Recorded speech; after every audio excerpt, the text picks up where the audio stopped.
আপনি যদি একজন কন্টেন্ট ক্রিয়েটর হতে চান তাহলে আগে অবশ্যই আপনাকে জানতে হবে কন্টেন্ট কী। আর এই কন্টেন্ট কী জানার জন্য আপনাকে এই ফেসবুক নিয়ে প্রচুর পরিমাণে অ্যানালাইসিস করতে হবে। যখনই আপনি এই ফেসবুক নিয়ে অনেক অ্যানালাইসিস করবেন তখনই আপনি এই ফেসবুকের রুলসগুলো রেজুলেশনগুলো জানবেন, বুঝবেন, শিখবেন। তখন আপনি একজন কন্টেন্ট ক্রিয়েটর হতে পারবেন।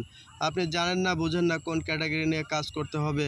আপনি একটা ভিডিও করলেন আর সেটা ছেড়ে দিলেন আর সেটা পাবলিশড হয়ে সাজেস্ট ফর হতে যাবে, এরকম কিন্তু না। আসলে এই বিষয়গুলো খুবই সেনসিটিভ এবং এগুলো ভুল ধারণা।